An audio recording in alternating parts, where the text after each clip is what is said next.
Kuna limitation. Nataka tuangalie kitabu cha Matendo ya Mitume, Acts chapter number 9 from verse number 36. Najua wengi ya Mungu kuja kuhubiriwa, lakini mvumilie tu kwa sababu mmekuja hapa. Na hapa hiyo ndio sheria.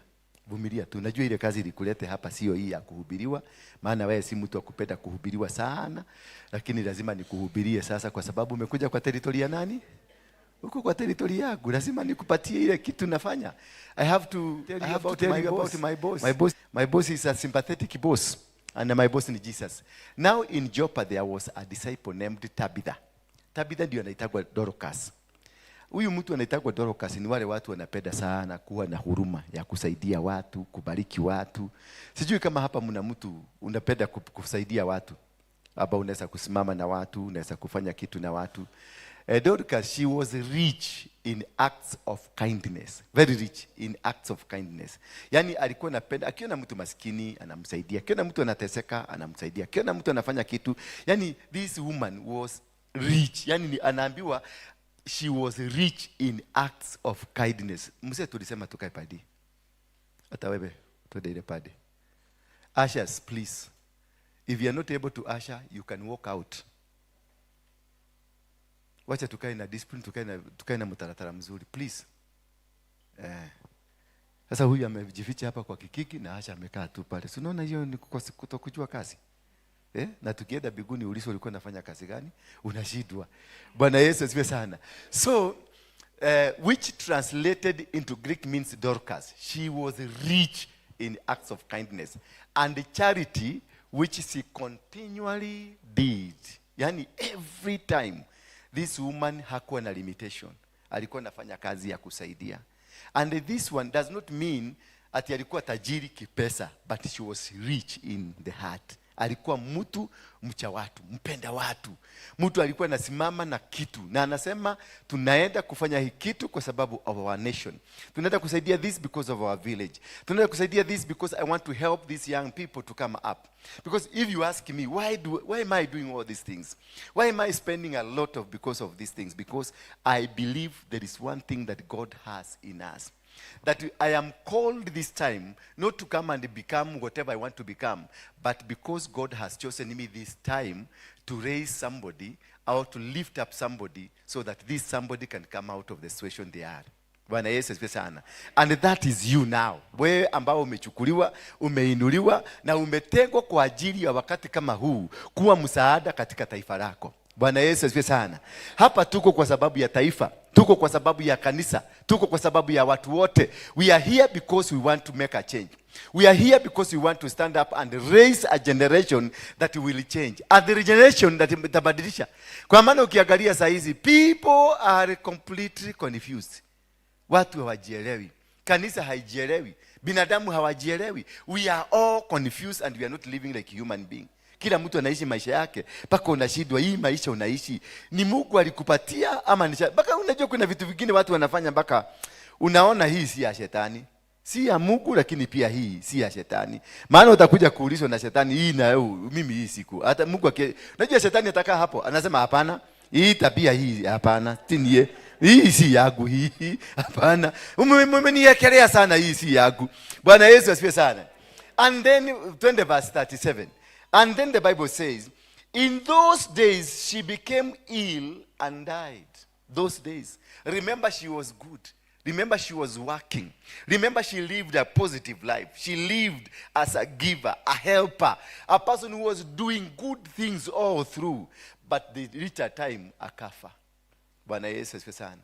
And this is the time that you know, hapo ndio unakujaka kujua what have you been doing. Kama ili impact the society, kama hiyo society ili impact, kana the society can be able to come and stand in for you. This woman akakuja akakufa. The way most of us are dead now financially, spiritually. Tunaishi maisha ambayo ni confused sana. Tunaishi maisha ambayo Kenya mzima unaona sasa ni it's a confused nation completely. Uabudu wa shetani openly in the church. Do you know shetani anaabudiwa vizuri kuliko kule nje kanisani. Bwana Yesu asifiwe sana. Tumekuwa wafuasi wa shetani automatic. Yani unakuta mtu kuna kisichana kingine hapa kilikuwa kimenipigia simu, kilikuwa kinataka nikisaidie. Kaniambia apostle nataka unisaidie. Nikamwambia nataka nikusaidie aje? Nataka unifanyia connection. Nikamwambia connection gani? Ukiangalia podcast zangu za Bethel Cloud TV ama Dhigira, unaonaga nazungumziaga mambo ya Freemason, mambo ya wabudu wa shetani. Sana nazungumzia hizo vitu because kuna siku nilienda hapa kwa Freemason. Mnajua kwa Freemason? Nyerere Road hapo ndio kwa Freemason. Kuna kanisa yao iko hapo. Sasa tuliendaga hapo tukavamia. Mimi ndio mtu katika dunia hii mzima amewahi kwenda kwa shetani kuiba. Sasa tulipoenda huko tukaanza kupora. Najua niliambiwa huko kuna gold. Nikaambiwa kuna, yani ukienda kikombe ile iko huko ni ya gold. Sahani ile iko huko ni ya gold. Huyu mama na ni mwabudu wa Mungu number 1. Anaobaka kutoka asubuhi mpaka jioni. Ukienda kwake utakuta vikombe ya plastiki. Sasa mimi nikajiuliza, God, you are the owner of silver and gold. Mbona mtu anaabudu shetani akae na gold, mimi nikae na plastic? Nikasema sasa tuende tubadilishane. Tukaenda pale ujuu hivyo. Tukaingia hapa, of course kulikuwa na vikombe ya gold, visahani vya gold, kiti ni ya gold, kila kitu ni ya gold huko. Tukaanza kutoa hizo vitu tukiweka nje. Tukatoa tukiweka nje. Sasa kuna mtu alituchekelea hapa watchman, akaniambia hii hamtatoboa. Nikamwambia unafikiria mimi ni nani? Sasa hiyo ndio nilikuwa mogeke. Nikamwambia unanijua mimi ni nani? Kwanza nikamweka kofi gapi za kumnyamazisha kuongea na kiongozi mwenye ufai kuongea na yeye. Nikamtuliza akakaa chini. Akaniambia basi igieni. Tukaigia tukavuja. Tukaigia kama sasa pale kwa hiyo pillars, hiyo ni room moja. Tukachukua hizo za hiyo tukapeleka nje. Tukaigia sasa room hii ingine. Sasa ile ya factory, ile ya factory kuingia hapo ndani. Ya factory ndio ilikuwa na vitu mzuri. Magorodi. Mpaka wacha nikwambie. Kama hivyo ndio watu wanaishi, ndio wanachekeleaga sana. Because Christian, we need to reorganize ourselves and go back to God. And think again. These people, they live better than us. Na sisi Mungu wetu, sisi ndio tunaabudu the true God, but they know the secret of accessing hizi vitu zetu. Wakikuja wakatuconfuse hapa kanisani, ile kitu tunakuaga hapa kanisani ni kupigana tu, ni chuki tu, kudugana mavisu huko tu, kuabiana maneno, usherati na kila kitu. Tuliachiwa hapa, wale wanakula maminofu. Imagine kule wanakuliaga sahani ya gorodi. Badala ausi atengeneze pesa. Mimi ni Mgikuyu. Sasa niambie nikulie sahani ya gorodi. Badala nitengeneze pesa. Wale wanakulia hiyo sahani. Alafu inaoshwa. Kijiko ni si ile ya kupakwa rangi ya gorodi. Kijiko ni gorodi itself. Tukaanza tukatoa nje. Tukaingia festival. Tukakuta sasa huko ndio kuna pesa, kuna kila kitu. Tukienda kutoa, tukamomoa hiyo. Tukakuja sasa ya tatu hii. Hapa kwenye altar yao. Hapo sasa kulitokea watu wangapi? 3. Walikuwa ni skeleton, yote ni skeleton, hakuna nyama, macho tu ndio real. Sasa zilianza kukuja hivi. Mimi na ujeno yangu tulifianyania kwa ile kamulago tukitoka. Na venye tulichomoka tukaenda, nilishindwa kusimama. Nilienda kama kaubwa. Mpaka pale kwa mulago ya Serena, hapo ndio nilisimamia. Hapo ndio nilikuja kujua ya kwamba Shetani tikehe. Hakuna kitu tulichukua huko ndani. Yule jamaa alituchekelea. Alikuja kutuambia, niliwaambia. Ndio nilikuja kujua ya kwamba there is a situation that we need to do to understand how do we do the battles of this world. Maana sisi wa Kristo, we are the most foolish people on earth. Sisi wa Kristo hatuelewi kabisa that Shetani alitoka biguni akateremshwa hapa. Anajua secrets zote, hata ukienda kufungua mdomo hivi, anajua. Kumbuka huyu Shetani ndiye alienda kuongea na Yesu. Yesu ametoka kwa maombi ya 40 nights na 40 days. Anamwambia jiagushe baba. Jiagushe. Kumeandikwa. Na anamwambia kufanya nini? Kumeandikwa. And until we are able to understand the vessel that we are dealing with is much superior than us, ndio tuweze kupigana nayo. Otherwise, Mkristo, hakuna Mkristo anaweza kutoboa vita ya kishetani. Hakuna hata mmoja. Nimeangalia kama nikiwa Mugeke, tulikuwa tunaingia kwa kanisa moja tunaambia watoke nje, wanatoka. Hakuna hata kulinae, hata kulikiki, hakuna. Wote walikuwa natoka pole pole, wanasema oye mwanao, walikuwa wananiita oye mwanao itodoga aturage. Wanaenda pole pole mpaka pastor mwenyewe anarudi kwa mfuko ndio anifurahishe. Anatoa ile pesa mumehodha na ananiambia, "Liaga kanyamukau, nitokwana na anaenda." Meaning we are not able, we are not ready and we are not equipped for this service. And because you have reached that point ya kukuwa equipped, ndio tuweze kupigana. Angalia matendo yako ni matendo gani? Huyu mama alikuwa na matendo mazuri, ndio kwa maana wakati alikufa Mungu alikuja kusimama na yeye. Wewe jiulize ama ulize wewe mwenzako mko na yeye. Ukakufa leo, tutakuzika uende ukiedaga ama kuna mtu anaweza kuja kusema huyu mtu na afufuke. Bwana Yesu asifiwe sana. How are we in the spirit? Wewe ukifilisika, maana nikiangalia sura nyingi hapa zinakaa poverty. Sura nyingi hapa zinakaa poverty. Tumefinyirika. Ndio naona tunasema kuma kutoka Januari shetani amenionea sana. Alikuonea wapi? Mlikuwa na yeye wapi ndio akuonee? Bwana Yesu asifiwe sana. Ati shetani amebomoa, ameharibu kazi yako. Niombeeni kanisa, maana hata sijalala vizuri kwa sababu shetani amenifanyia kazi mzuri. Ndio apate nafasi ya kuja kukufanyia hiyo kazi. Mlipata wapi maagano? Bwana Yesu asifiwe sana. Give me the next verse. Alitoa wapi ruhusa? Because Mungu kukuja kwako lazima apate ruhusa yako. Shetani kukuja kwako lazima afanye nini? Maana wakati nilikuwa kwa Mugiki, mimi nilikuwa naabudu shetani. Sisi kwa tunaabudu Mungu, tulikuwa tunafanya vitu zetu. Bwana Yesu asifiwe sana. Tulikuwa tunapatia watu kiapo na tunatuaga watu na tunanyang'anya watu vitu zao. Huyo ni Mungu kweli? Ni mimi niliambia shetani, kuja ukae na mimi tufanye kazi. Na shetani akisikia unataka kufanya kazi na yeye anakujaga na anakuuliza unataka nikuje aje? Nikuja nikiwa mzuri, nikuja nikiwa jagiri, nikuja nikiwa jabasi, unataka niingie ndani yako ufanyage kazi gani? Sasa wewe ndio utamwambia nikiwa Mogeke ama nikiwa jagiri. Bwana Yesu, since Lydia was near Joppa, the disciples hearing that Peter was there sent 2 men to him, urging him, come to us without delay. Bwana Yesu asifiwe sana. Yaani wakati walijua mama amekufa, wakasikia naye Peter alikuwa mahali. Maana when you are doing right, God will always send a messenger to come and rescue you. Bwana Yesu asifiwe sana. And this is the reason we are here, because you are the messenger that God is going to use to deliver this nation. Kabla tujaanza kusema mimi ni wa Catholic, mimi ni wa mimi ni wa nani? Ni wa Anglikani, mimi ni wa Revival Church, mimi ni wa Combolikama Makata Church. Unajua kuna majina mengine tuko nayo ya makanisa.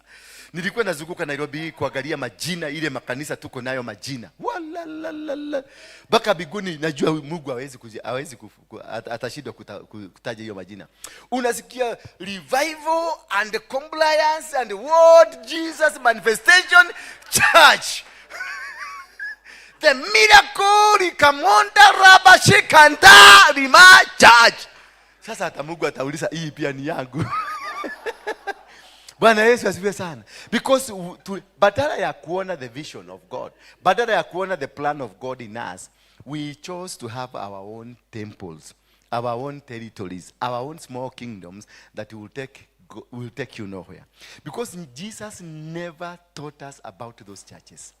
The churches ambazo tuko nazo hapa zote, I am sure, very sure, and I'm sorry pastors and bishops, munisamee tu kwa sababu hiyo naogeaga hivyo, na msinichukie kwa sababu hata mkinichukia, unaanza sasa ukianza chuki, unaingia kwa shetani. Sasa mchusi, mnataka kukaa kwa shetani ama mnataka nini? Mjichagulie. Maana ukinichukia chuki ni za shetani. Na mimi naongea ukweli. Sasa wewe uchague unataka kwenda huko ama tukae na wewe. Maana hakuna mahali kwenye Biblia kumeandikwa mambo ya makanisa. Hakuna mahali kwenye Biblia kumeandikwa mahali ya kutengeneza kanisa ambayo inaitanishwa na mtu ama inaitishwa na watu Catholic, Anglican. They were not there because Jesus never came to teach us about religion. Jesus came to teach us about the kingdom. Bwana Yesu asifiwe sana. And if we go back to the kingdom, we have the mindset of the kingdom, then we will be able to have the mindset of God. Because God is a God who is our king. The King of Kings. If you look at it, if he is called the King of Kings, then who are the kings? God is King of Kings. So who are the kings? And God is the Lord of Lords. Who are the lords? So we are entitled to the kingdom. We are one in the kingdom. We are in the system of God. But when the Roman Empire walikuja wakaondoa the message of the kingdom, wakatuletea the message of religion. And this is the reason we have a church hapa ya huyu, ya huyu, ya huyu, na zote utakuta kanisa hii imejengwa hapa, ya huyu imejengwa hapa, ya huyu imejengwa pale nyuma, lakini maombi ile inafanyagwa. Huyu anaomaga maombi ya kufuga kanisa hii, huyu anafaga maombi ya kufuga kanisa hii, huyu anafanyaga maombi ya kufuga kanisa hii, because we are agents of the devil. Bwana Yesu asifiwe sana. Have you ever met watu wa kuuza baa? Unakudanga tubaa tumefagwa laini hapa. Ni tubaa kama 8. Have you ever find ati huyu aliendea kufuga kazi ya huyu? Wanapendana mpaka unaonaka anapita huko nyuma kuchukua pombe ya huyu akauze, maana kwake imeisha. And they are together. Unakuta msichana wa hii kilabu anaitwa Tadomira mwile tu mkuu wa ile kilabu nyingine akuje asaidie hapa. And they meet every Monday, they meet every Tuesday to discuss about the biashara na kudiscuss hogo. Wana discuss tutapatia OCS pesa gapi. Wanachaga pamoja, mmoja ndiye amechaguliwa kupelekea OCS pesa. Na tule tu askari tu kutibia usiku tunakuja, kuna pesa yao. Zinachagwa zote, wanachaga pamoja, wanapatia mtu mmoja ndiye anapatiana. And they trust one another. Kuja kwa Wakristo. Kwa Wakristo nivuje kanisa ya huyu, maana amekuja kuiba washirika wangu. Hapa unaona hapa kuna fibo ya Musa, kuna Wajiru hapo, kuna Shekeina hapo, kuna Magi Kariuki hapo, na kuna kanisa ingine. Onisade Edo simame hapo ije. Utakuta maasha badala wakuwe kanisani wako hapo ije, wakingangania washirika. Akikukamata hivi kama makaga, anakushikaga kama makaga, akikupeleka kanisani kwao. Bwana Yesu asifiwe sana. And this is what has caused us to fail in the ministry of God. Because God was never about religion. He was about the kingdom. The kingdom is one. We don't have two kingdoms. And if we can bring our back mindset here into the kingdom, then we will have to walk in the presence of the kingdom as God our King, and we shall walk in the presence of our King, guided by our King in the systems of the kingdom. Bwana Yesu asifiwe sana. Because the moment you go back to the kingdom, kama sasa tuchukue mfano, angalia Ruto ndio anafanya kampeni wapi? Olukarao. Can you feel hata ukiwa hapa Nairobi, si una feel Ruto Olukarao? Impact yake. Wamepelekewa gas, wanalalia mattresses za Kenyatta zimepelekwa zote huko. Wagonjwa wameambiwa wagonjokeni kwa ugonjwa kabisa, kuna wagonjwa wa Olukarao, because the president impact has to be felt in Olukarao. Barabara zimejengwa for the first time in the history of Kenya. Olukarao, kwa maana mahali hakuna sea kumepelekwa boats. Kuko na boats huko, watu wanaswimu huko. For the first time railway ya kubeba watu imepelekwa huko, imetengenezwa na imetengenezeka, imebeba watu huko, because of the presence of the king. The presidency ndio inafanya. Ni pesa wanatumia 1.2 billion bob kwa sababu ya kiti. Why? Because of the mighty, because of the presence of the king. Hallelujah. So therefore, what if you go back to God? Kama president akikuja kwenu, wewe umetoka wapi? Geshaki. Nyeri, wapi? Mokoroine. President akateremka saizi Mokoroine, aseme kesho anaenda Mokoroine. Ukienda sasa usiku utakuta ile barabara atapitia, kama ni ya mashimo imefunikwa mashimo zote. Kama ni stima hakuna, utakuta vikiki zote usiku ziliwekwa. Kama hakuna laini ya simu utakuta imewekwa. Kama hakukuwa na maji kutakuta kitu kimefanyika. Na akifika hivi utakuta the whole town imekuwa translated into a city. Why? Because of the presence of the king. If we can allow this King God to be, his presence to be in us, then the kingdom will be translated to us. We will not be called saying, my God is the owner of silver and gold. Na hata umekuja hapa ukiuliza sasa mhubiri akihubiri atatupea fare. Maana sina fare. Kuna watu hapa ukiwauliza hana fare ya kurudi nyumbani hapa. And yet they are the children of the Most High, the mighty King, the owner of silver and gold. Hallelujah. So, which is this owner of silver and gold that cannot be translated to you? Take an example of George Ruto. George Ruto gari zake ziko na number plate. Ni kwa nini? Ni mtoto wa president. Wacha Ruto atoke kwa kiti leo. Hizo gari zote utakuta kumbe ni KDC, utakuta ni KD. So utakuta mabati zimefanya nini? Maana the presence has gone. If we lived in the presence of God, in the kingdom of God, then we will not be crying. We will not be facing the challenges that we are facing. We will not be crying. Religion cannot provide you, but the kingdom of God can provide you. When Jesus was saying, wakati Yesu alikuwa anasema, thy kingdom come, that your will be done here on earth, he was asking God, come down here and colonize the earth so that we can have the presence and the feeling of your kingdom.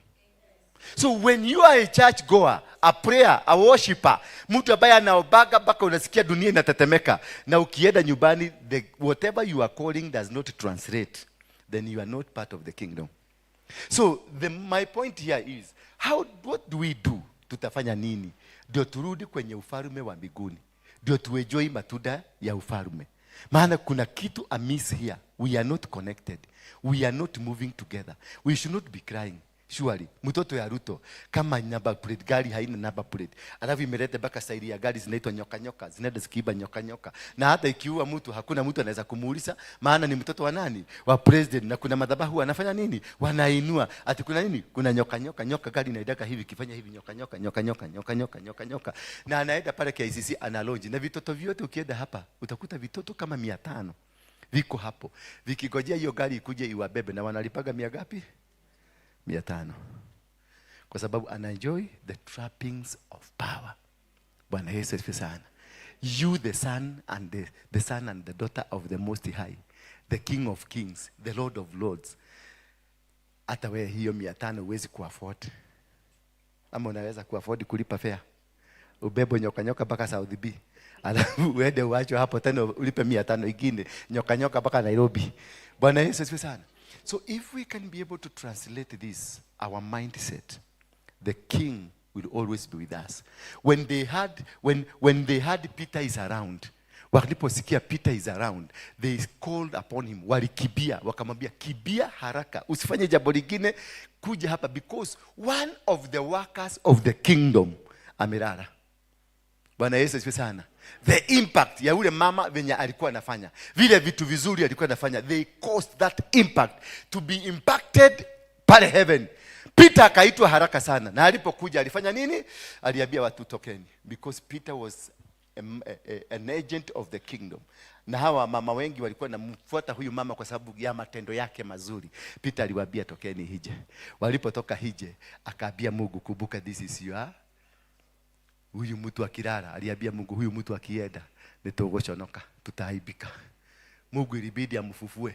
Bwana Yesu asifiwe sana. Immediately akafufuka, na alipofufuka akamshika mkono. Tell your neighbor, somebody will lift my hand. Akamshika mkono. If only that you can go back to the kingdom. Only you can go back to the kingdom will lift your hand.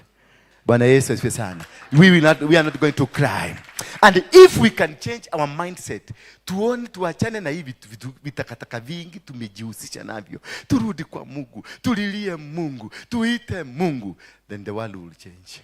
If my people who are called by my name, if they can repent, if they can seek me back, I will heal what? Mbona I will heal them? Mbona not I will heal them? But I will heal their land. When you run away from God, you defile the land. Because the land owns you.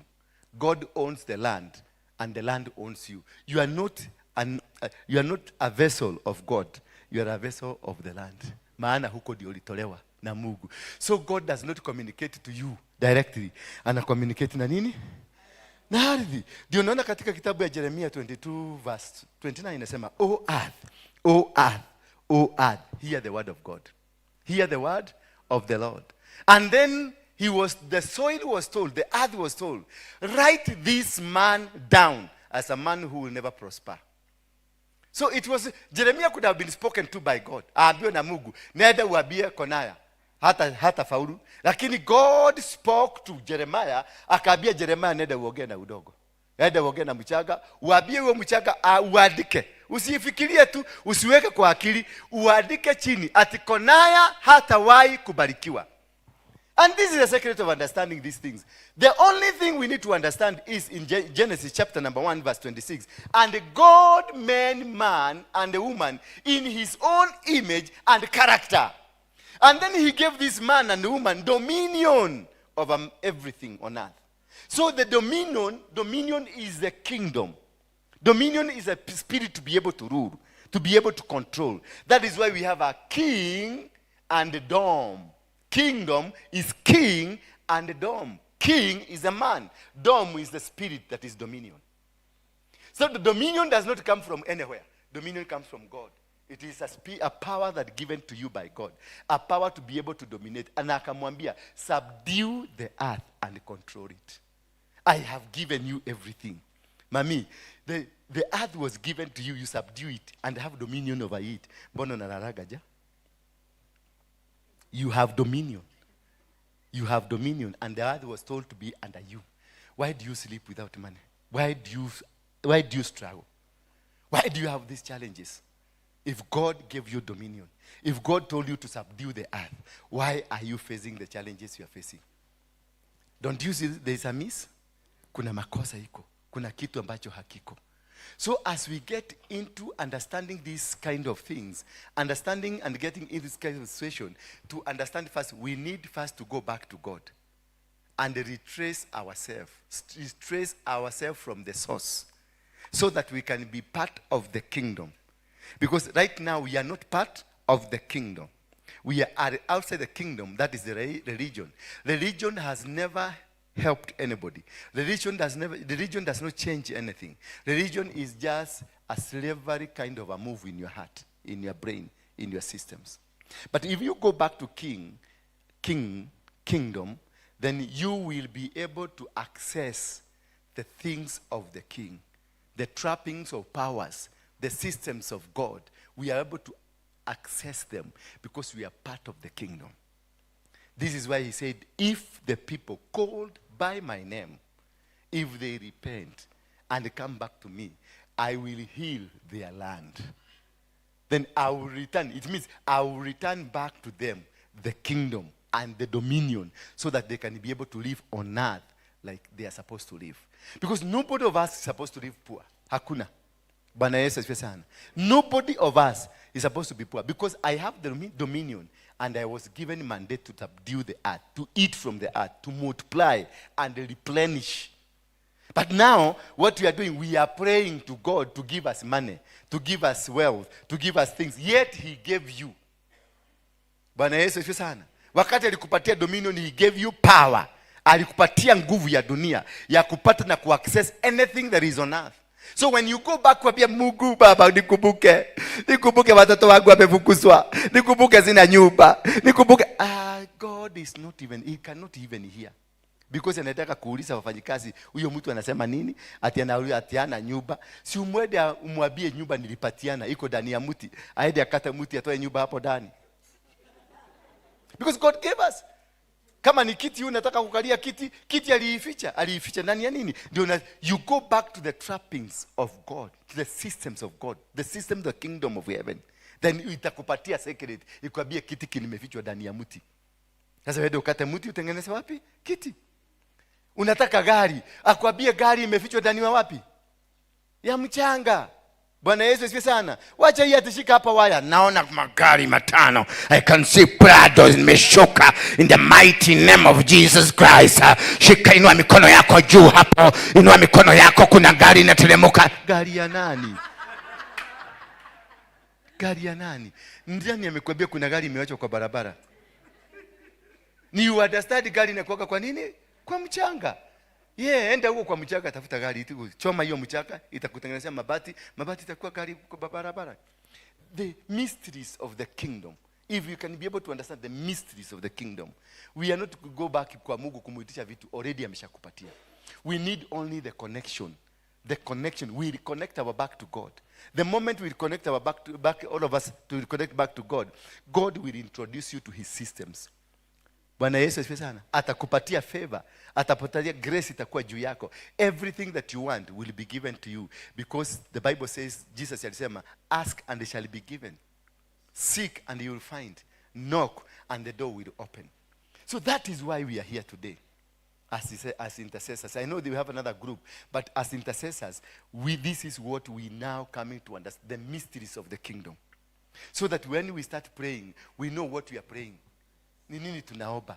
Usikuje hapa kuomba nyumba. Nyumba ulishapatiwa iko ndani ya mti.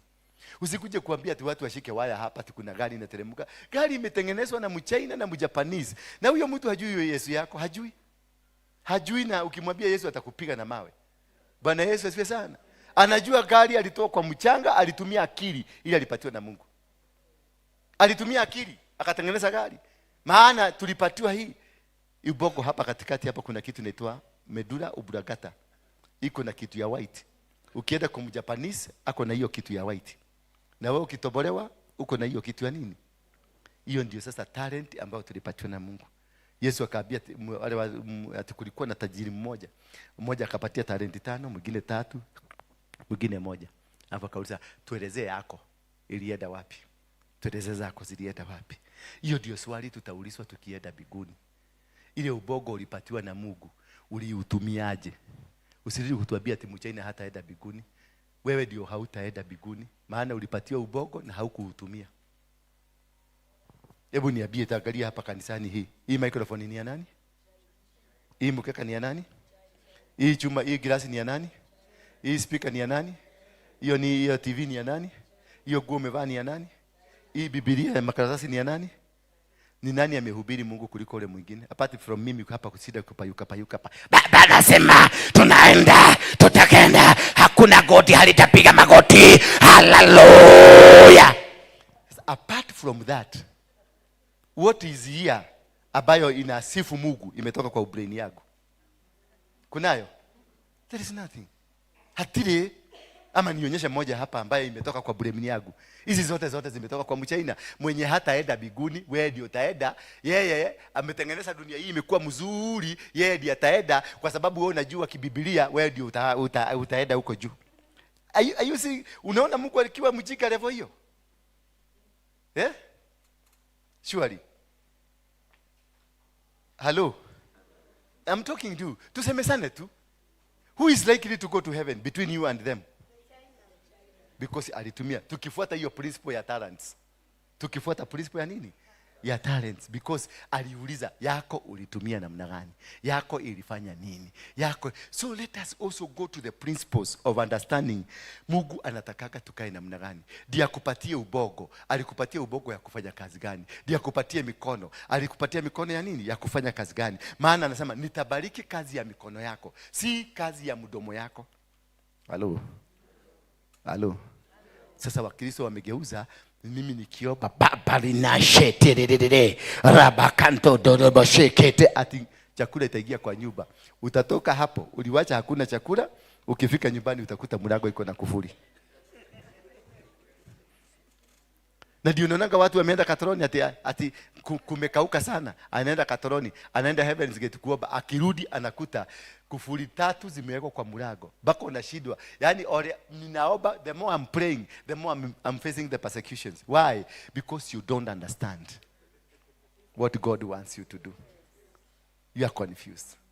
Hiyo maombi yako unafanya yote ni confusion. Don't go to Heaven's Gate kwenda kutafuta ati Mungu kazi yako ikue. No. Nenda utafute Mungu kwa sababu anaitwa Mungu. Hallelujah. Don't go to Heaven's Gate because of challenges you are facing.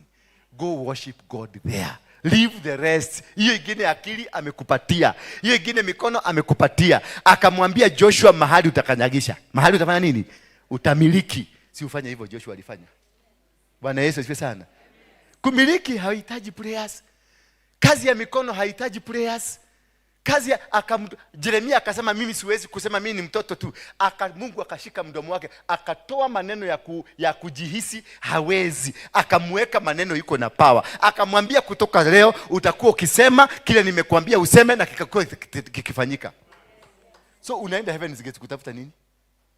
Go to Heaven's Gate to worship God because he is God. Don't go there because ati nilitoka tu. Kuna mama mwingine hapa alikuja akaniambia ameenda Heaven's Gate 21 days. Na ametoka huko amekuta nyumba imefungwa. Akakuja kufika tu akakuta watoto wote walifukuzwa wako nyumbani. kurudi kuangalia, hata kazi ilipotea ile alikuwa amepata kidogo.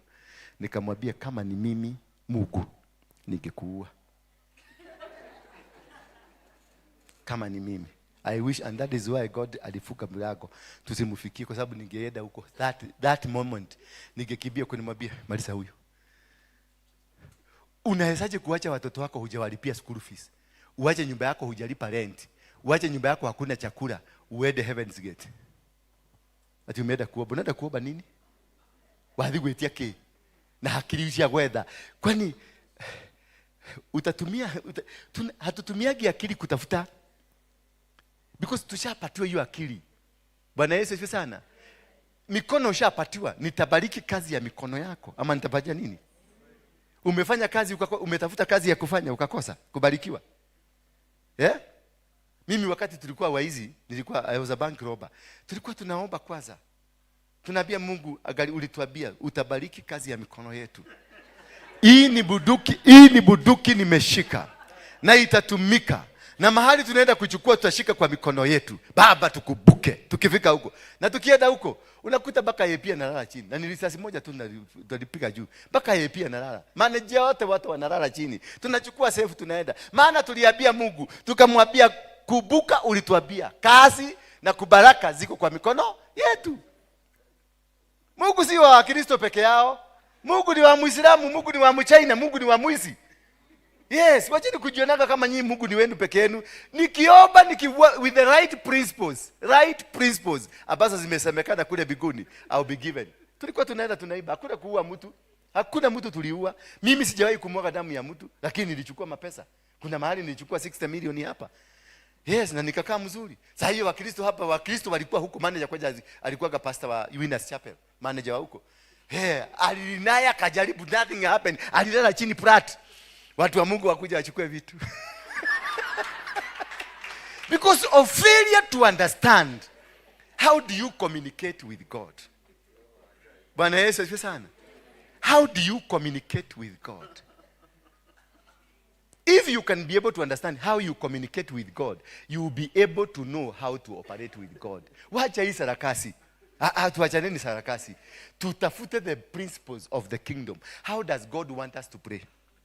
How does God, wakati nani anaitwa nani, Solomon aliulizwa na Mungu, sema yule kitu unataka. Kitu ya kwanza ndio Mungu akuje. Solomon alikuwa ameinua dhabihu. Alikuwa amechinja ng'ombe 1000. Ikamvutia Mungu. If you give a sacrifice, the presence of God will come. And if the sacrifice has been given and the presence of God comes, Mungu akikuja, hakujagi na akakuacha bure. Anakuulizaga, niambie unataka nini? Akamuuliza Solomon, tell me what you want. Akamwambia Abraham wakati alimtoa mtoto wake, akamwambia, because you did not deny me your son, to bless I will bless you, to increase I will increase you. Because there is something that connected to God, connected to the kingdom. Alafu tena unakuta Abraham followed the principles of the kingdom. Sio mahali pote unaendaka kuinua dhabihu. Bwana Yesu asifiwe sana. Eti kwa sababu kuna Heaven's Gate unafikia Heaven's Gate ndio mlango yako. Ati kuna Katoroni unafikia Katoroni ndio mlango yako. Ati kuna mapasta fulani unafikia mpasta fulani ndio mlango. Hapana. God told Abraham in the book of Genesis chapter number 22.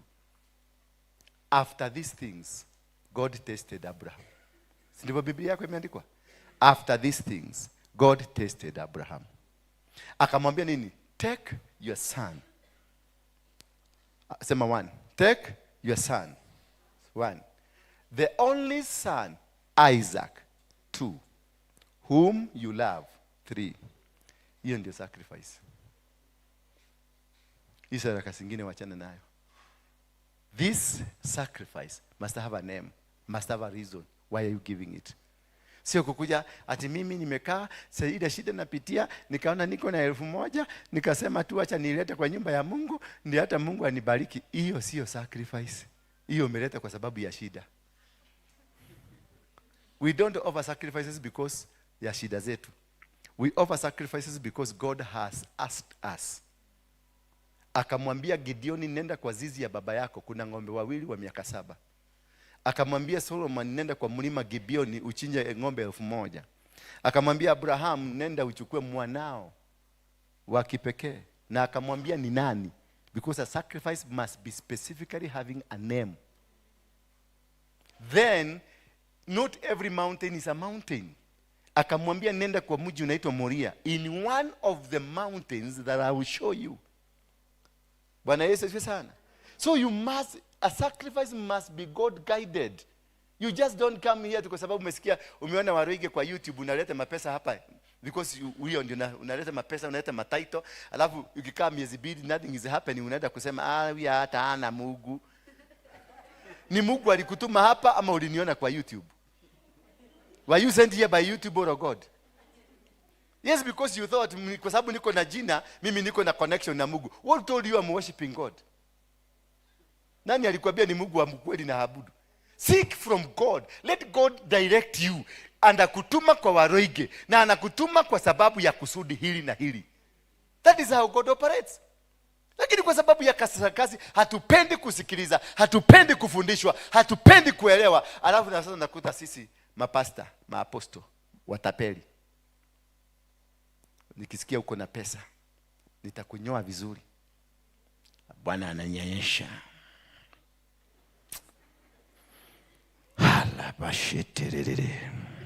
Oh my God. Oh my God. Sasa anakuuzia uoga. Venye unaona anaongea na Mungu, mpaka unaona haya kadiradi kwa kuomodio. Akikuitisha 300 utatoa haraka. But that is not God. That is not God at all. God gives you direction where to give, what to give, and when to give. Bwana Yesu asifiwe sana. And this is what the calling I'm telling you, that God has instructed us. Hii mambo yote tumekuwa tukifanya hapa, tuinue dhabihu ya kuomba msamaha wa dhambi taifa letu.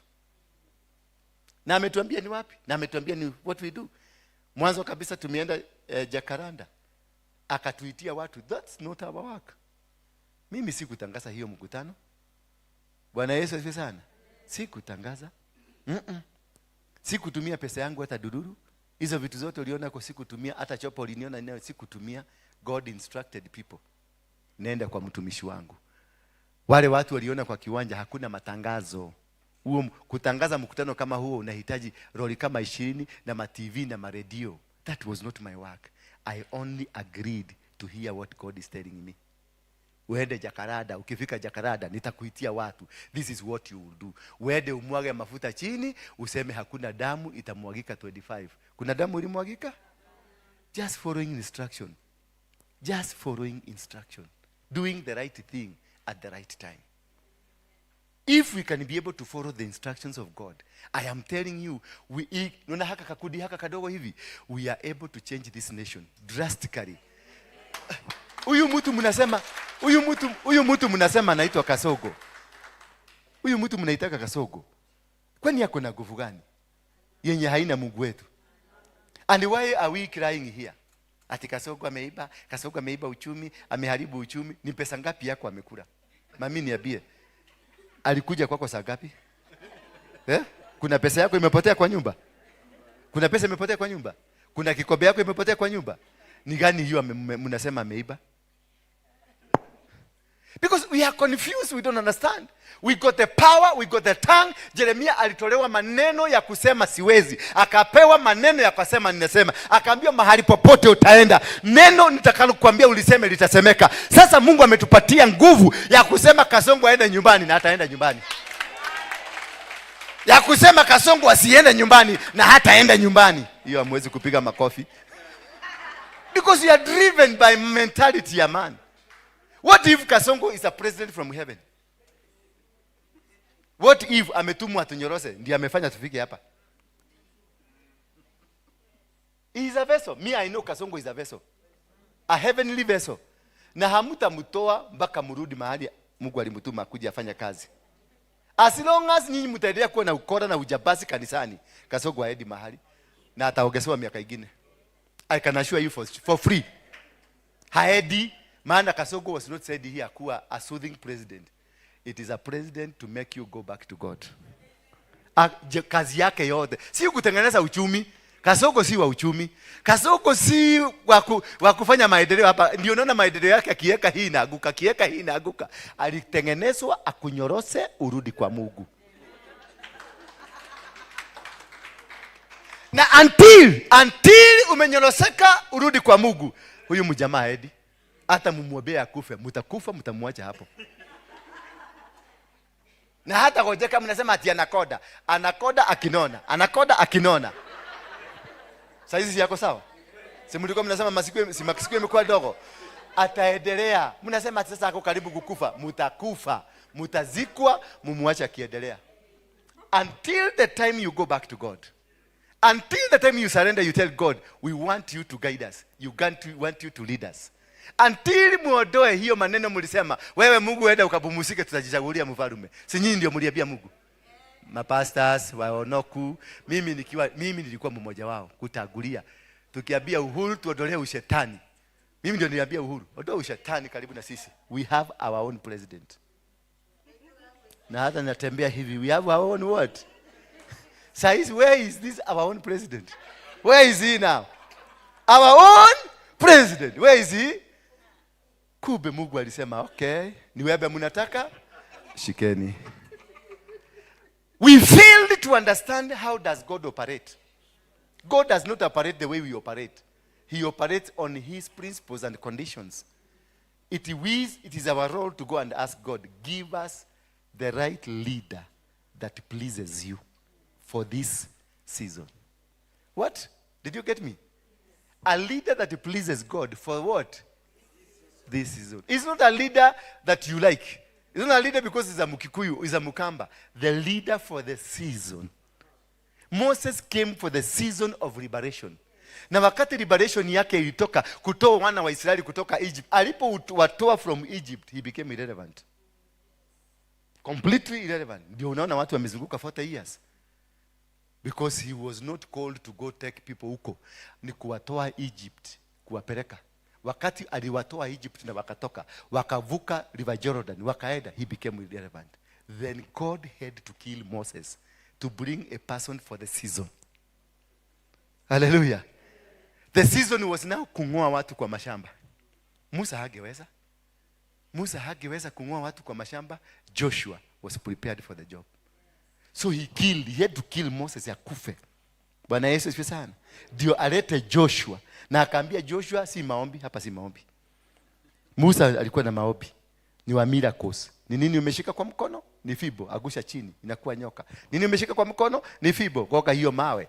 That was the work of Moses. But when Joshua came, he was literally told by God, my servant, to whom you were a servant, has died. Now rise up and take my children to the land I promised their fathers. Na akaambiwa now, where utakanyaga, utamiliki. Na akaambiwa ingine, in verse 2, chapter number 1, ya Joshua. From verse 1, mpaka kitu verse 17 and 13 there. Amerudia mara ngapi? Mara 4. Do not be afraid, nor be dismayed. Ni kwa nini nimekupatia hiki kibeti? Do not be afraid, nor be dismayed. Na kaka kidogo, usiogope na usifadhaike. Na nimekupatia. Hello, they never understood that Joshua was not meant for prayers. Joshua came for the battle. And now where we are today, we are in the Joshua generation. It is the battle. Bwana Yesu asifiwe sana. It is not a miracle time. Ndio unaona saa hizi mapasta wengi wafanye miracle. Ama kuna wanafanya? Bado mnaendelea kufanya miracles? Miracle imetulia. Ukiangalia hata wale walikuwa nafanya lia na uenda imetulia. Bwana Yesu asifiwe sana. Sasa ni Joshua generation to bring back people to the land where God promised us. Hallelujah. It is not we who are promised. God promised our fathers that we must bring Kenya back, because Kenya is the seat of the revival. And the revival cannot come mkiwa fragmented hivi. Lazima mugiletewa Ruto, atunyorose, atulete pamoja. Kutoka Nihubiri umesikia nikisema Mkikuyu? Umekusikia nikisema Mjaluo? Nimekuwa nikiongelea watu wa Mungu. Lakini zamani wakisema ungesikia watu wa Ashagu wakiniambia hapa kuna Mjaluo mmoja, kwa hivyo ukiongea usiongee sana. Kuna Waluya wawili. Na tulikuwa tumeita Wakikuyu, lakini sasa nimeona mpaka Wakisii wamekuja. Because that is our mentality. The mentality for now is men and women of God capturing that which belongs to God. And because Kenya is the revival, the platform of the revival of the gospel, ndio maana tumefiinywa. Na sasa ni tuamuke, tuinuke, akina mama, akina baba, without knowing your class, without understanding who you are, what you are. We don't care whether you are driving a car or not a car, whether you own anything or you don't own anything. The reason you are facing the challenges you are facing today is because God alifunga tumirago na tudirisha tuote, ndio ukose breathing ukuje hapa. Sababu watu wengi wakiambiwa wanaenda ile kanisa dura na kuaga, wakianza maombi giagia kwasa, aseme Mungu amekataa, amenikatasa. Huyo mtu hajaokoka, lakini mnasikia dora naitana, mnakuja. Because hata wao kiniita nitakuja. Because we are at the point of no return. God has fixed us, has squeezed us so that we can go back to him. It is a message of going back to God. Bwana Yesu asifiwe sana. Sijui kama tumeelewana hapo. It is a message of understanding and knowing what the season that we are in today. Tuko kwenye season gani? Ni season ya wakora, ya waongo, ya nini? Ndio unaona watu wamekuwa exposed, and the generation ambayo itafanya kazi si generation ilijulikana na kutenda mambo makubwa, is a generation that was neglected. David did not have good people in his team. Alikuwa na watu machokora, magangster, manini, magun. Hao ndio walibadilika wakakuwa jeshi iliyomsaidia kuhakikisha kazi ya Mungu imefika. Bwana Yesu asifiwe sana. Mwambie mwenzako wewe ndio hiyo jeshi ya kuhakikisha watu wamerudi kwenye Mungu. We are going to traverse the entire nation. Tutazunguka because God has told us so. Tuzunguke the 47 counties. Tukingoa madhabahu, tukibomoa kila kitu, tukiinulia Mungu madhabahu mpya. Bwana Yesu asifiwe sana. Kutoka hapo tutaingia Africa, tuende Europe, tuende dunia mzima, and then you will see the kingdom of God ikisimama tena. Bwana Yesu asifiwe sana. Na hii shida mnalialia hapa itaisha. So it is upon you. Kama hauna pesa, don't expect money very soon. Don't. Kama huko na stories za kufugiwa nyumba, hata ukihama kwa hiyo nyumba kule kwingine unaenda utafugiwa. Why? Until you get back to the track of God. Until you get back to the systems of God. This is not demonic. Whatever is happening to you right now, it is not demonic. Teo tidoke nogi ya goma. Wacha kusubuana na shetani. It is not demonic. Ni Mungu amefuga the breathing system zote. Breathing system, tumulako tuote tumefugwa, tudirisha tumefugwa, ventilation zote ndio mrudi kwa Mungu. Kwa hivyo wachana na shetani sasa. Mnasikia? Wekeni shetani kado. Ni Mungu amefuga tudirisha twako. Ndio urudi kwake, umuulize unatakaka nifanye nini, akupatie maagizo. The moment you start operating kwenye maagizo ya Mungu, utapata maana inatembea. Maana itakuwa ikianguka, mahali popote unaenda unakuta maana. Kila kitu unataka unapatana na, because you are operating within the seasons of God. You are operating within the timings of God. You are operating within the apparatus of God. That is what God wants us to do. Kwa hivyo nyinyi wote mko hapa, hakuna mtu anaoperate katika ulimwengu wa shetani. Kama kanyumba kamefugwa ni Mungu. Ni Mungu ameambia Radroad, nilikupatia nyumba na hiyo nyumba yako iko na mang'aa mbili, enda ufuge. Na nilimuita hataki kunisikia. Yes. Anaenda shule kule mtoto wako, unakuta mtoto wako peke yake ndiye alisaitiwa. Akasemekana anaonekana ni mkora, anaweza kuwa anafanya vuta bagi, na huyu msichana wako tulimwangalia tukaona ako na tabia kama za lesbian. Na wewe unajulikana kwanza kufika wakati wa Parents Day, wewe ndio unaitaga uobeshe. Baba tunakushukuru. Bwana tunakuita. Alafu unajulikana mtoto yako anawekelea tu kigenyo. Anasemekana ni lesbian. Why? To bring you back to God. Hallelujah. Let us understand this, that the situation Kenya is in, it is not a demonic situation. It's a godly situation. That until we revert back, na ataendelea kutufinya. Wacheni niwaambie, tukifika next year, Kasogo atakuwa 10 times mubaya kuliko sahi. Atakuwa 10 times mbaya. Watu watakuwa assassinated. Watu watakufa. Hello? Kanisa hii mnaona hii mnakanyaga. Next year. Yeah? Kama umejenga kanisa ya mabati na haina choo nje, prepare to cross. Prepare to cross. Wamefanya analysis, kila kitu wametembelea. Hata sasa ninaona watatu wako hapa. Wamekuja tu kusikiliza Dora anasema nini. Mimi siogopi, mimi I'm not within the four walls. Endeni mumwambie. Mimi yangu ni huko nje. Simuliona venye nilikuwa na watu huko kwa kiwanja? Yes. That is where I like. Hata nikiwa Mogeke, that's where I like. Kujeni mfuge, mchukue vitu zenu. I don't care. Because I am in the will of God. I don't care what you do me. Hallelujah. Anybody that will be in the will of God, not be afraid. Wakikuja waseme atufuga, do not be afraid. Wacha wafuge. Lakini we shall defeat them. Hallelujah. But the only way we can be able to win this battle is by going back to God. And by going back to God is galvanizing the entire nation. We come and kneel down to Abia Mungu netoa hera. And our land will be healed. Bwana Yesu asifiwe sana. Our land will be healed. Huyu mama anaitwa Dorcas alifufuka kwa sababu ya matendo mazuri alikuwa anafanya. Tubadilikie Mungu, tutende matendo mazuri, naye huyu Mungu atatuinua, atatufufua, atabadilisha nchi. Uchumi wote wa dunia utatawaliwa na Kenya. The kind of a king that is coming, because it's a king, it's not a president that is coming. Election ya mwisho ni ya Ruto. Na sioni kama kuna election. Kama unapanga election, just enda kakadi kako ukaweke. Na ukisikia wakipita watu wa kampeni kula pesa yao, ukijua there is nothing. That is the last time they will be campaigning. Hallelujah. God is going to lift up Kenya to become a platform for the entire world, for his glory to be seen. Kwa hivyo when God takes over, God is not a democratic person. God is a dictator. So if we allow God to take over us, to rule over us, we become a dictatorial nation. We be dictated by God what to do. Hello. Kwa hivyo wale mikora mnataka kufanya vitu zenu, this is the end. Fanya haraka umalizie, alafu to invite Mungu akuje, take over the nation. When the kingdom of God comes, the kingdom rules over us. Controls your business, controls your life, controls your marriage, controls everything. Because it is a kingdom that will dictate. It is no democracy. Democracy is democracy. Democracy. Democracy ni ya shetani. Autocracy ndio ya Mungu. Hallelujah.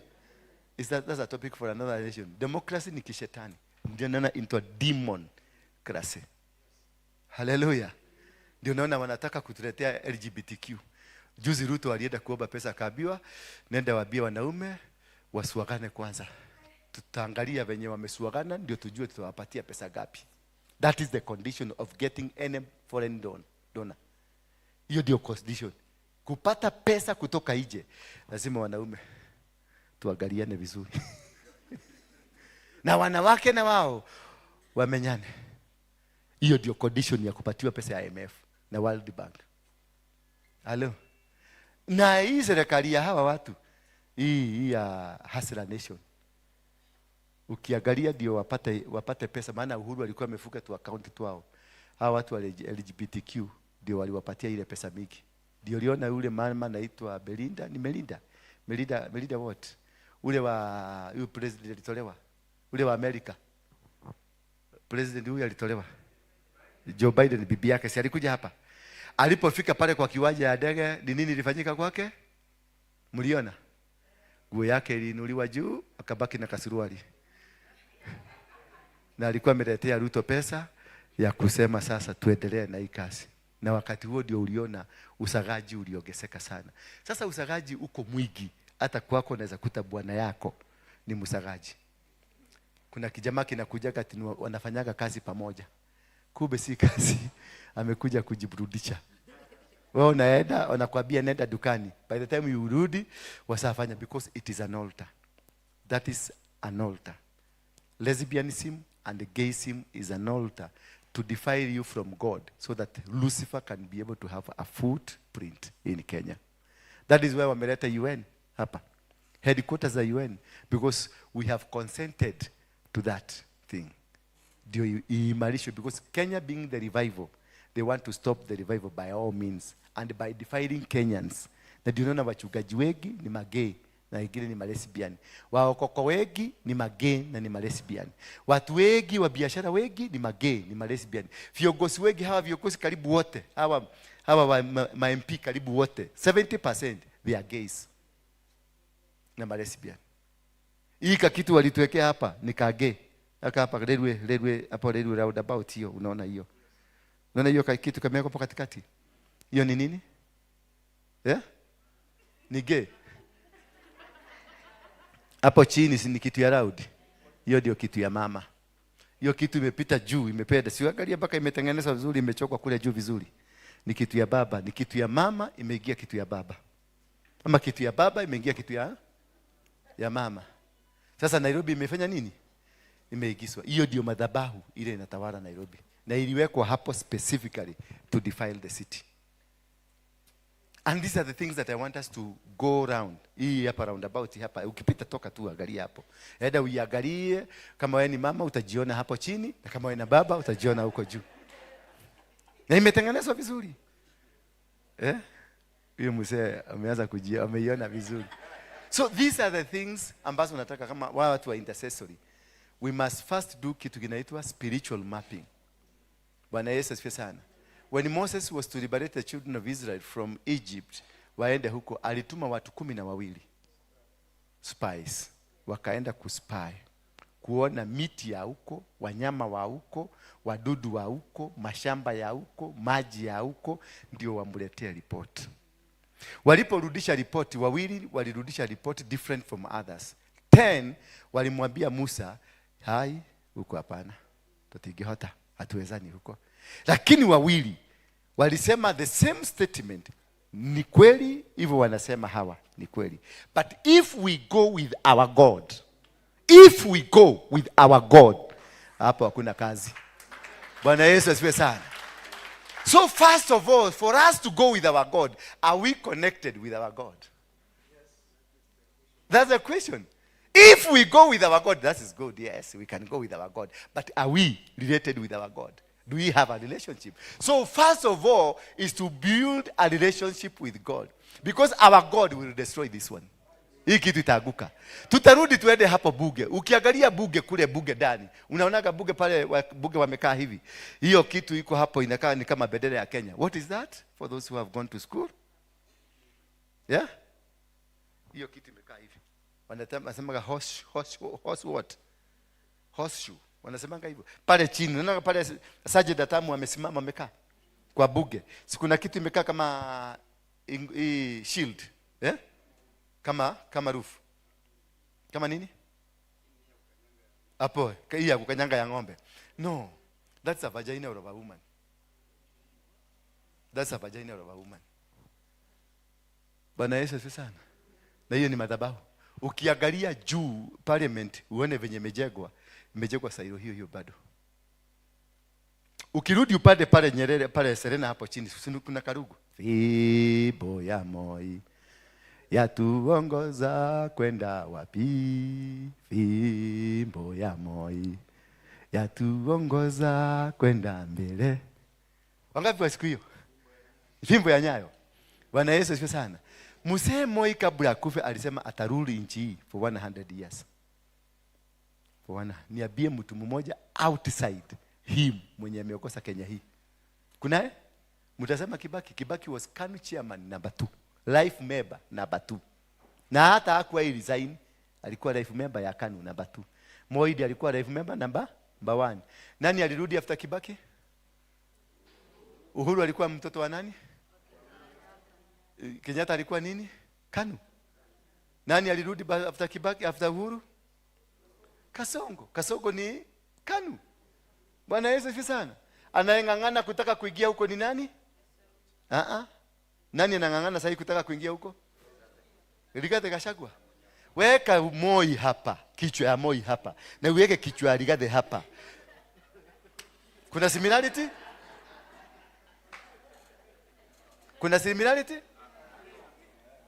Hii vita unaona ya Gideon ati anataka kufugiwa nation inaitwa nini? Standard na Ruto na Gachagua na Lee Kenyajui.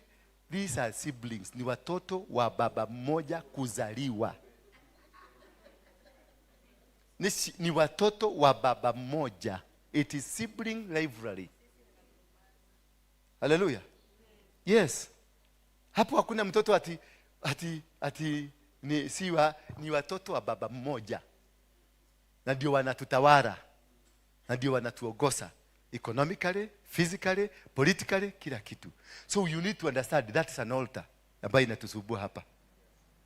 Ukienda pale kuna pyramid. Mnajua Kenya kuna kuanga na pyramids? Ziko wapi? Ziko Egypt.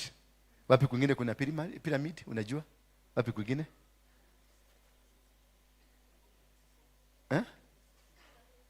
Kani? Kale kako? Hiyo si pyramid.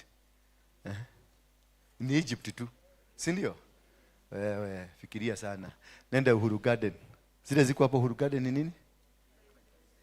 By the way. Ukienda Uhuru Garden kuna piramidi hapo. Zimejengwa hapo. Ukienda Uhuru Park kuna kapiramidi kadogo kako hapo. Ako nika Catholic kako. The pyramids ziko na direction, spiritual direction towards a nation. Bwana Yesu asifiwe sana. Enda pale KICC. Ichukue yote. Wale wanaelewa ni nini hiyo? Ati ni pyramid. It is not a pyramid. KICC is not a pyramid. KICC is a penis of a donkey. KICC is what? You can Google. Enda kwa simu yako Google. KICC is a penis of a donkey. Ile kitu walifanya ujanja, ile kitu ya juu walikata wakaweka pale chini. Chukua hiyo kitu wekelea pale juu.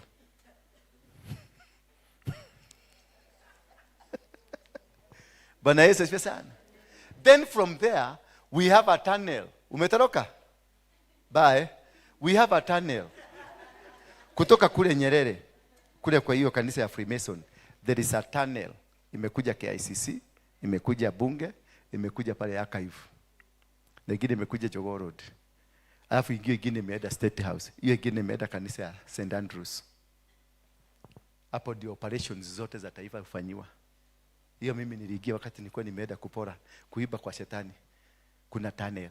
Ukikuja mpaka hapa National Archive, kuna tunnel. Maana National Archive ndio kumefichwa vitu zote za British ambazo zinatawala. Ziko hapa National Archive hapo chini. Ndio naona kutoka National Archive angalia tuende Kenicom, angalia Jogoo, Bata Jogoo, pita hapo High Court, uende hakuna nyumba ya gorofa imejengwa mrefu. Ni kwa nini? Because uko chini kuna taifa lingine. Mnanielewa? So mimi naongea na intercessors. Siongei na wale watu wengine tulikuwa tunaitana. Naongea na intercessors. Uelewe the type of job that is ahead of you. We have to bring down. Kule White State House. State House ilijengwa na Sir Evelyn Berlin. Hiyo ndio headquarter ya Freemason Afrika mzima. The headquarter of Freemason imejengwa pale. Sijui kama mnanielewa. So there are many things ambazo nitawapatia siri yake, intention yake na plan yake. Ni kwa nini ilitengenezwa na how does it control the spiritualism of this country, and how are we going to bring down those are altars. Hizo ndio tunaitanga madhabahu. Wachana na hizi vitu mnasemanga ati matabahu nilienda kwa madhabahu. Wachana na hiyo madhabahu. Ukienda pale Global Cinema, unaona Nairobi River ikitengenezwa. Nairobi is very spiritual. Nairobi River is very spiritual. Very spiritual. Na Globe pale ndio unaona watoto, kuna watu wanakaaga hapo malitago machokora, wanauagwa kila wakati because they are to be placed there for sacrifices. Are you getting me now? That's the kind of job tutafanya. Nitawaelezea zaidi kwa sababu tuko na watu ambao hawako wanashindwa hii huyu mtu anatuambia nini. Nitawaambia ile kitu niliwaitia. Lakini for the intercessors nilikuwa nataka ku create an atmosphere for you to understand what kind of a battle we are heading to. Ndio ukiona hauwezi, please keep off. Afadhali tuende wawili kuliko watu 20. Asubuhi ukienda kule Westland unakutananga na waidi wakiteremka asubuhi mapema saa 11 bila kiatu wakitembea. Wanateremka kutoka Westland wanakuja mpaka Capital City. Kwa sababu ya nini? Wanamiliki ardhi. Bwana Yesu asifiwe sana. Kuna siku sijui kama mlionanga watu wangapi wa Rejo Maria. Rejo Maria wako hapa ni wangapi? Rejo Maria. Wakati Raila akiwa hai, I think walikuwa nafanya hivyo kwa sababu ya Raila. Uliwahi kukutana na Rejo Maria hapa watu karibu 3,000 bila viatu. Walikuwa nafanya nini? Walikuwa nakamata inchi kwa sababu ya Raila. So inchi hii lazima tuinasue mikono ya nini? Ya Raila. Tuvuje hiyo, walizunguka hivyo walizunguka. Watu karibu 3,000 walikuwa wanazunguka huko. Wanafuga barabara na wako na authority. Siku moja si walikuwa wamenifugia hapa nikikuja kanisa asubuhi. Wananiambia sipiti. Nikachomwa kichwa. Nikasikia jari wengine akasema ni Mungiki. Barabara ikatengenezwa. Sometimes you have to use your authority that God has given you. Barabara ikafunguka. Nikapita. Nikaambia mnazuia kidogo, watu wapite alafu mnapita. Mimi najua ni uchawi mnaweka, lakini nimecancel in the name of Jesus Christ. Yes. Because they did. Kuna watu wanazunguka. Hizi masoko mnaonanga hapa. Tunasikia Wakikuyu wangapi hapa? Wakikuyu. Tunasemanga nini? Utiri thoko tareke. Mogoroki. Agoroki, that is where demons are deposited. Nitakuja kuwafundisha. Demons are deposited in the forests, kwa Wagoroki, kwa watu. Ndio naona mafamilia zile ziko na matajiri hawakosagi kitoto kimoja kiko na autism. Because huyo ndio power ya na kanapendwa na kanashughulikiwa vizuri, because that is where their power is. Are you getting me? That is where their power is. Sasa huyo ndio amebeba power ya familia, ndio amebeba biashara ya familia. Ndio unaona wako matajiri wenye huwezi kuelewa. Are you getting me now? Are you understanding me? So those are the things that we are going to do. Hizi soko hizi. Unaona hii soko hii? Marikiti. Ile hapo imejaa wachawi. Nenda huko na hiyo roho yako. Rema shaka tumevuja. Utatoka hapo kama wewe mmoja. Utatoka huko umekonyoka hivi. Because they operate in witchcraft. Hakuna soko yenye does not operate in witchcraft. Remember Paulo na Sila walipelekwa wapi? Walipokamatwa. Walipelekwa nani? Walipelekwa kwa si gerezani, walipelekwa kwenye marketplace. Hapo ndio walinyorosewa na hapo ndio hukumu yao ilitoka. Maana yule mwanamke walitoa demons zake zilikuwa zina control the market. Bwana Yesu asifiwe sana. Hawa wanasiasa unaona hiyo buge nimewatajia, because it is demonically led. Ina operate na demons. Ukiangalia hapo nje kwenye hizi machuma za kushikilia, ukiingia hapa ndani, chuma hii hivi inaenda hivi, ni nyoka imekaa hivi. Chuma hii ingine imeenda hivi, ni nyoka imekaa hivi. Because what is the role of putting a snake there? Waliweka snake kwa nini? Yes, it is their altar to control. And that is not the only one. Kuna vitu mingi tutaenda tukiangalia, nitawapatia hii hapa, iko hapa, so that we can also understand what type of an intercessor you are, because intercessors also are different. Kuna wakuvuja madhabahu na kuna kubackup, kuna wakufanya, yani we are different. We are different. Kulingana na venye umeitwa. Unaweza kupatia huyu aende akavuja madhabahu na ni wakukaa hapa kwa nyumba tuombeage. Akienda huko mbebe. Amefinywa. Hakuja kama mdomo imeruka imerudi hapa juu na iko na Mungu. Bwana Yesu asifiwe sana. I think there are more. Na kuna makanisa bado churches which are demonic. Churches themselves. I'll show you hapa. Kuna mahali wahubiri wanaendaga hapa Westlands. Kwa wamuhidi fulani wanaendaga kulala na mermaids. Hapo ndio wanatoanga powers. Wanapatiwa kahadi kachifu na kutaka kuna mhubiri ajagi hadi kachifu yake na kamukeka kadogo kameweko hapa mahali tu anaopaletea kamukeka, hakawezi kukanyagwa na bibi yake, hakawezi kukanyagwa na watoto wake, yeye peke yake. Hapa Westland. Na wanakutananga huko every Thursday. Na wanachukua pesa zote za washirika zile zimetolewa na washirika, wanaenda wanapeleka huko, wanabadilishiwa. Kama ni 1,100 ya washirika unabadilishiwa, unapatiwa 1,100 ya huko. Hapa mkikuja Saturday mtatoa. Basi Bwana amenionyesha. Watu wanaenda kutoa, na mtoto utabarikiwa. Unasikia unauza mpaka kuku kwa sababu ya mermaid. So even those you are going to destroy them. Ukienda pale kwenye msikiti wa Islamu, Jamia, ni Jamia, kuna njiwa wengi sana hapo. Hao njiwa, hao ni majini, inatangwa jini faruku. Hizo manjiwa ziko hapo, hizo ni jini, inatangwa jini faruku. Ukienda kwa duka yake kuna kamshumaa na kisha kauba, hiyo ni jini Jibril. Jini Jibril ndio uvutia customers wanakuja. Jini faruku ni ya vita. Ndio naanga faruku wa Ruth wanapenda vita sana. Bana hiyo ni jini. Faruku hakuagi binadamu, ni jini. Ndio unaona hata akifanya mambo baya aje, Ruto hawezi muacha. Because he is the force. Ndio amewekwa demons ziko ndani yake za cooperate. Are you getting me? So this thing is deeper. Sema deeper. Kama unajihisi hautaweza, wewe ni mtu wa panganga, ukanyage kubwa kubwa. Ujiga usituletee hapa, tutakutuaga na bado Mungu aendelee kuitwa Mungu. Hama namna gani wachungaji?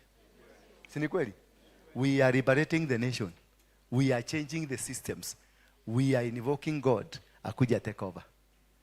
The kingdom must take over by destroying these altars. Of course I know 10 people watakuja kusema hatuwezi. 2 will come. Joshua and Caleb will come. I'm looking for the Joshuas and the Calebs. Are you getting me? I'm looking for who? Joshuas and the Calebs. The only people who can be able to understand the mission that you are in. If you don't understand the mission that you are in, keep off. Mimi nitakutuaga. I am a commander, heavenly commander, anointed from heaven. Yes. Kwani Joshua alichinja wafalme wangapi? Alichinja wafalme wangapi? Aliua 5. On behalf of the devil or on behalf of God? Thank you. That is the same God today, the same God yesterday, the same God. Kwa hivyo ujiga usiletwe hapa. Kama unajua ni mtu wale wa kutengeneza hapa kukibia, ndio upeleke moshene, ndio aende fanya nini?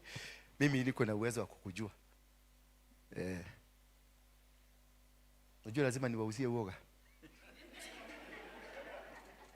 Maana mimi siuzagi hivyo bila bei, na usaga na kufanya. Ndio maana uliniona kwa kiwanja nikiwa na compact. Hii sio ile mnaendaka kwa ile makanisa kwenda kuharibu. Hapana, hapana. Kama wewe ni mchungaji na unajua wewe ni mchungaji wa sarakasi, nitakufinya na dunia iendelee kuitwa dunia. Kwa hivyo kama unaona ni kuondokea, uondokee. Si ndio? Uondokee mapema. Sitaki tukuje tufurugane na wewe because nitakuvuruga na dunia msime ijue nimekuvuruga. Si unaona huyu ameada? Ameona hapana. Kwa hivyo nataka niwaachie hapo because there are more things deeper ambazo ningetaka ku discuss specifically with the right people. Na kwa sababu ya 2 groups here, hiyo group nyingine did not deserve what you are discussing. Nimeongea tu kwa sababu wanaweza taka kujoin. Hello. Na for the next few days ambazo tutakuwa nao mpaka 2nd of August, it is total commitment. Kufuga, kukula, yani kufuga, kukula na kila kitu ni kungangana. Bwana Yesu asifiwe sana. Until we bring this dragon chini. It's a very simple, ni kitu kidogo sana. Mimi nimengangana peke yangu hapa. Na sina experience, bado umogeke ni mingi. Lakini God has been using me. Bwana Yesu asifiwe sana. Hallelujah. Yes, baba. Kutoka wapi? Kwa Mungu. How do we know ni Mungu amekutuma? Kuja tu tuambie na utuambie Mungu ni Mungu gani? Unajua kuna Jesus nani? Bari Yesu. Kuja tu baba. I'm not doubting you. Just say it. Wacha wasikie. Praise be to Jesus. Naitwa Victor Malika. Na ongea. Naitwa Victor Malika. Waangalie. Na mimi ni mchungaji kutoka Embakasi. Na hii kitu nilikuwa naiombea for some time. Na this is the message ya kwamba in 1987 God started preparing the country Kenya so that he may use it. But the people who were called then, they never understood what God was speaking. In 1997, there are people ambao aliita wakafail to do what was supposed. So ikasonga, ikaleta maafa. That's why watoto walikufa kwa shule ya Bombolulu. Maana the Freemasons ndio walikuwa wanachukua hiyo damu, na pia kukawa na bomb blast. Now in 2001, before the elections of 2002, kuna wachungaji walikuwa wameambiwa waombee Kenya. They failed to do it. It brought out moto yenye ilikuwa kwa shule, ilikuwa inaitwa Kiunguli something. Changuli.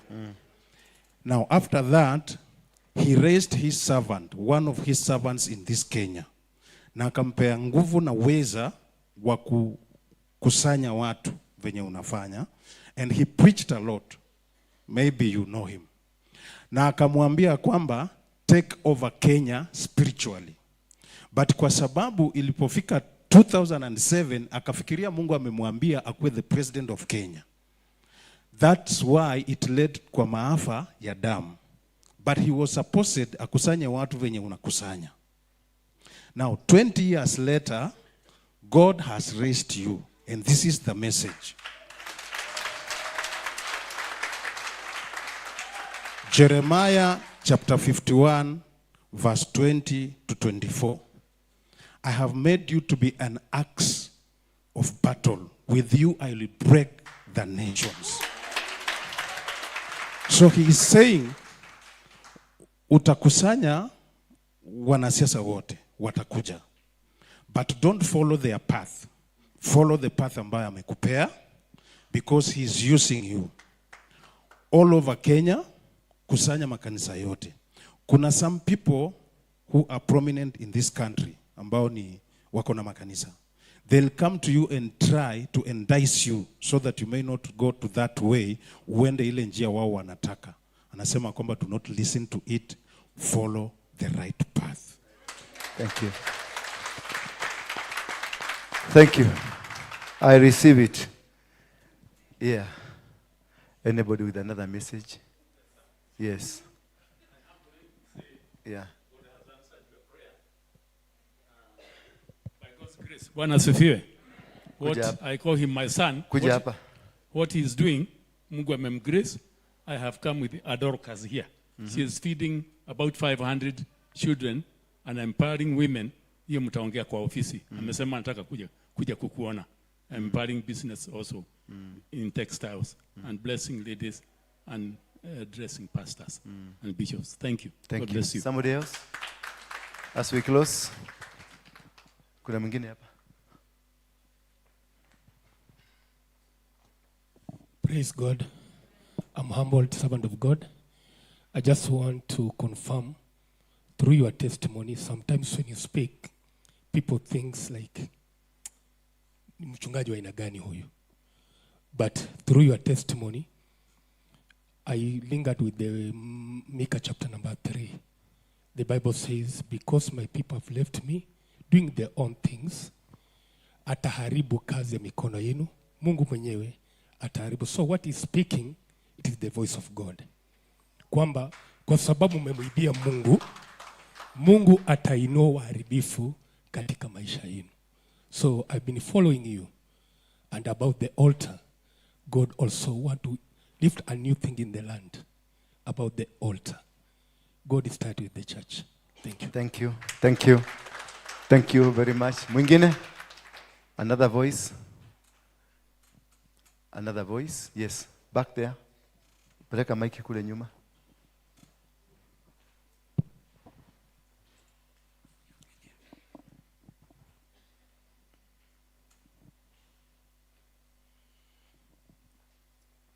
Bwana Yesu asifiwe. Nimeshukuru mchungaji. Wakati ulikuwa pale City Park nilikuja kwa kanisa yako. Lakini Mungu alikuwa na sababu kutoa huko City Stadium kuja hapa town. Sasa kuna mambo yenye umetufunza tungejua hapa town kama ile KICC, kuna mambo ingine tungejua. Lakini najua ya kwamba Mungu ndio alikuleta hapa town, na pia vile umetufunza ya kwamba huyu rais wetu yenyewe kama angekuwa hii watu wanamlalamika, hakika hatungeomba.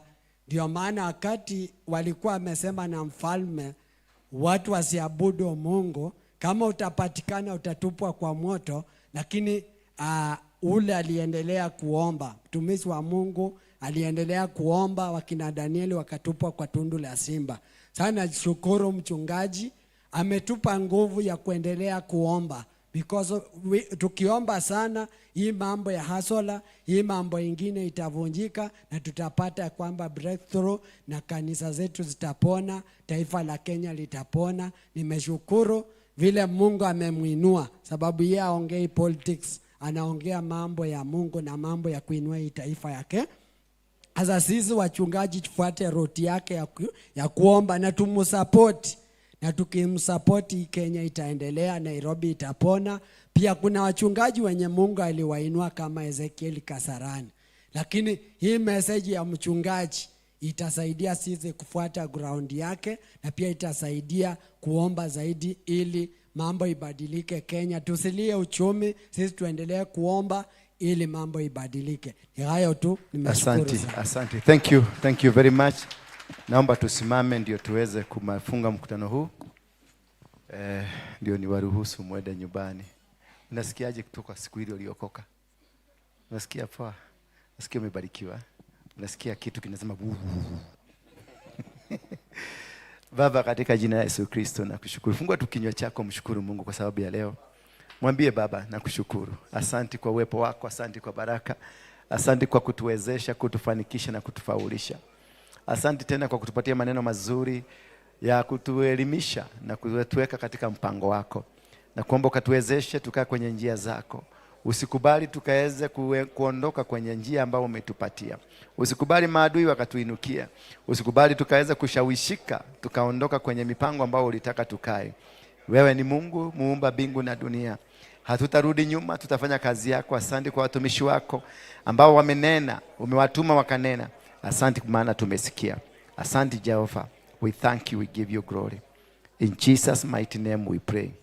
Father, we thank you and we give you glory. We worship you this afternoon. You are the King of Kings, the King of Glory. Hatuna jambo lingine tunaweza kulifanya likubwa bila wewe. Wewe ndio Mungu wetu. Wewe ndio baba yetu. Uliumba mbingu kwa kinywa chako, kaumba dunia kwa kinywa chako. Miti hata wanyama zote ziliumbika tu kwa kinywa. Ninajua uko na neno katika maisha yetu ambao utalinena, litabadilisha nchi yetu, litabadilisha maisha yetu, litabadilisha kanisa lako, litabadilisha biashara, litabadilisha kila mtu katika taifa hili na Afrika mzima na dunia mzima. Baba, tuwezeshe unapoenda kuchagua kikundi ambacho kitafanya kazi hii. Baba, nakuuliza kama vile ulimtumia Gideoni ukamwambia apeleke watu kwenye mto, pia Jehova nakuomba tu hiyo principle na ikatumike. Ndio uweze kutuchagulia wale watu unataka wakafanye kazi, wale unataka wakakuwa kwenye mstari ule.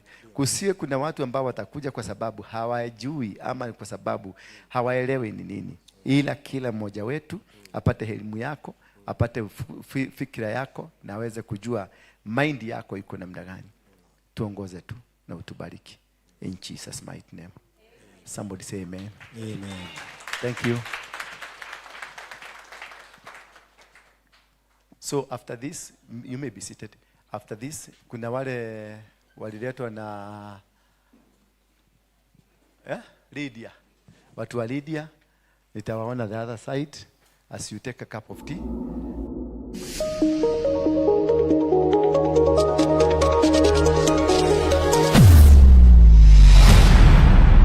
Bethel Clouds TV, empowering lives.